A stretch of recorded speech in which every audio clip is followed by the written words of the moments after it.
Matthew, everyday audiophile, music lover, and beer enthusiast. Now, before we get started, as always, let's talk about the beer. This is the Prairie Artisan Ales Slush. This is a sour ale with strawberry, raspberry, lemon, and lime, so I expect it to be pretty good.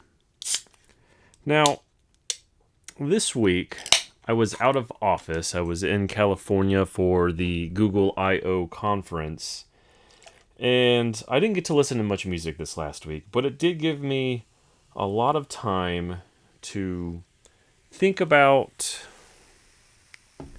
how far I've come, where I started, where this journey will end, if it ever ends. I know we always want there to be an end in sight, what the ultimate version of, musical reproduction is, depending on your playstyle. It could be these gorgeous pure art-fi speakers, it could be something like Focal, or maybe it's a single driver speaker. Whatever it is, everyone has an ultimate version of what that end game is, or what they believe that end game is. And sometimes it's nice to take a step back and think about where we started from versus where we are now. I'm going to have a quick drink and then we're going to get talking about that. Oh yeah, that's nice. That's a good one for sure. The right amount of sour. I was listening to a new album for me, Muddy Waters' Folk Singer. Wonderfully recorded, by the way. But new music to me, recommended by a friend.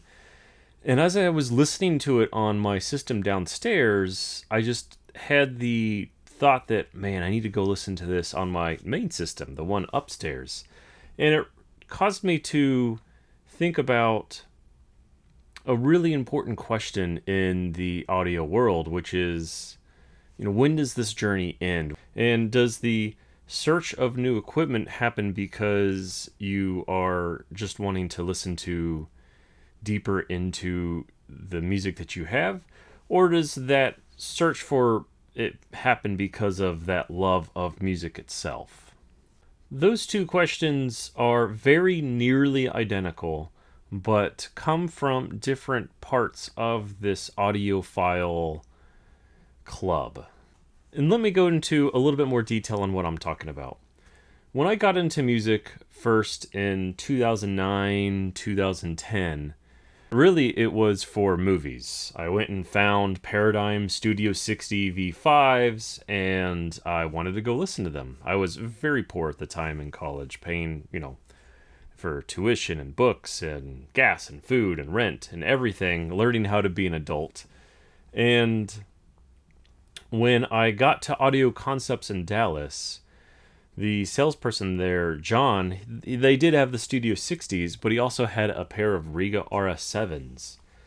He showed both to me, and I wasn't really sure what to do. I definitely didn't have the money for either, so I went home and I thought about it. I remember very vividly having dreams about the Riga speaker and just something about it that sounded right. Like, I went there for movies. I left wanting music. I didn't realize that some of the music that I had could sound the way that it did. So I went there about a week and a half later, and I maxed out my credit card. It was only $2,000, but still I maxed it out. And that began the music journey for me. I got home and I didn't even have an amp. All I had was a pair of speakers. So I found all the money that I could. I sold stuff on Craigslist, and I bought an Onkyo stereo amp and hooked it up to my computer as the source. That was what was controlling the volume. And for the next couple years, that was my system. I didn't have a proper integrated amp. I didn't have a proper source. I was still learning that there was more to this hobby than meets the eye. I didn't grow up in a house where my parents had expensive stereo systems. They liked music, but just enough to have it on the background. It wasn't something that they actively wanted to listen to. My first integrated amp purchase was the Riga Mira 3, and then on the DAC side, I used a Cambridge Audio streamer. It was like the first version of their CXN that they have right now. It was their Gen 1 product. And that was my entire system until 2013 or so, when I bought the Riga RP8, and about a month later upgraded it to the Riga RP10 that I still have today. That system saw me through the vast majority of my music discovery for the next 3 to 4 years, until I got to a point where I felt like the system that I had reached its limit. It's not that I didn't enjoy finding new music, but at the time I lived pretty close to the dealer, so I would go in on a bi-weekly basis and listen to what they had, and then come home and think about, I just heard my favorite track there. What's different to what it has right here? And that led me to want to get the Vandersteen Trio CTs. I compared those against the ProAct D30Rs, but the Vandersteens eventually won just because of that time alignment. It was brand new to me, and it did something different. Again, that spark for new music was reignited. And this system, which I eventually upgraded to a Riga LSAF and then a Riga Osiris, and I added a better phono stage. So the system was growing with me, but that it was growing being driven by that love of music. I upgraded the amp. I got a little more detail out of my digital music. I got a little bit more oomph for my vinyl. And that love of music is what was driving my music purchases at the time. It wasn't because I was trying to hear what the equipment could do and comparing it to something else. It was because I just wanted to listen to more and more music. And as you spend more time in that hobby, naturally you're going to spend more money, whether it be on music or gear. At some point in 2016 or 2017, I came to the realization that there is a gargantuan market for speakers, and that they all have different design goals in mind when they were released. Let's just take a look at the different types of tweeters: a silk dome, or an aluminum, or ceramic, or AMT, ribbon tweeter. They all are designed with different goals in mind, a different sound signature, and I wanted to figure that out for myself. So between 2016 and 2020, I bought and sold 35 to 40 different pairs of speakers. That was all with the goal of just saying, what does a ribbon sound like? And what does it sound like in comparison to my Trio CTs at the time with that ceramic tweeter? And it was interesting. I discovered that there were things that I didn't like KEF speakers that are LSX. It is widely regarded as a very accurate speaker, but for me, it just kind of fell flat. It was a little too bright for me, and the music was boring to listen to, and that isn't the opinion on the internet, but that's just what my ear heard, and that's the only way I can really describe that speaker. It's the same thing when I listen to clip speakers, or at least the older clip speakers that have that reputation of being too bright and being too shouty. It was the same thing. They weren't exciting because they just hurt my ears. Something happened, though, as I was listening to all of these pairs of speakers. My love for music kind of died a little bit. I stopped listening to the music itself and getting goosebumps, and instead started listening to just the differences in the gear. Only for the differences in the gear, not just for the music itself. And that was a little bit of a depressing time, right?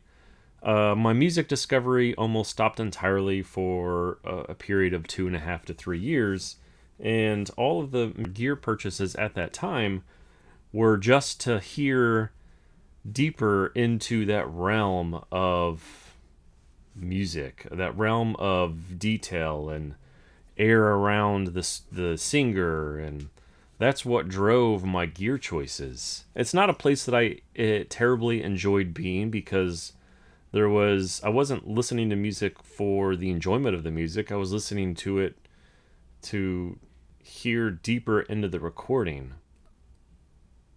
This state of listening to gear just to listen to gear stayed for probably 3 to 4 years during the entire period of COVID, really. And it wasn't until we came out of COVID and I was able to show on a whim at Lone Star Audio Fest that reignition of the love of music happened. And it really was transformative because now I'm making gear choices based on how the music makes me feel and not necessarily seeking the last bit of detail out of a recording or getting the absolute perfect bass response. That love of music is what drove me to get the Riga RS10s at one point. Now, they haven't been used as much in the system because the speaker is far too big for this room, but it is a speaker that I will hold on to for a very long time because it does something very unique that I don't hear in other speakers, and that's largely due to the BMR driver that it has. It's also a gorgeous speaker, but that's another topic. But coming full circle, it was nice to look back and look at where I started and what the original goals of buying equipment was, and the progression that I had through the last 15 years. I feel like I went through all 10 stages of being an audiophile, where you start for the music and then you care more about the gear, but then you eventually realize the gear isn't what's important.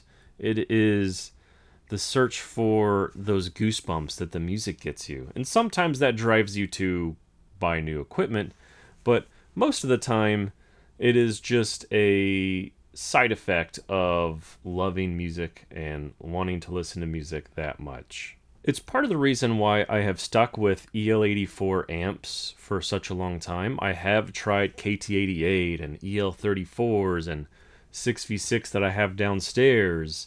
All of those tubes, they do share a general characteristic that I deeply enjoy, like the 2A3 that's in my office. And even though they aren't as detailed as a solid-state amp, they convey some soul to the music that I just don't get with my solid-state amps. Now, I have heard that pairing a tubed preamp with a solid amplifier is the way to go, and it is something that I plan on testing soon. I will be temporarily replacing these EL84 monoblocks with the Modrite KWA 99s. And that is sure to be a terrific pairing. The 100 watts of the KWA 99 is going to be a lot easier to drive these 84 dB speakers than the 26 watts from this EL84 monoblock. But I won't know till I get them, and I'll definitely let you know my thoughts on them. But that's really where I wanted to go with this video. This journey that we're all on to discover the soul in the music that we're listening to, it drives us to get new gear from time to time. And some of us are more purely measurement focused, those that shop and look at reviews from Aaron's Audio Corner or Audio Science Review. I don't think that's a wrong way to go about looking for gear, especially if you're looking for the gear that is the most perfectly measuring gear that there is. It's just been my experience that, yes, I've had topping DACs and I've had their amps, and yes, they do perform at a very high level. They just didn't deliver on the musical soul that I get from this EL84 tube amp, which is, by comparison, very terribly measuring, I'm sure.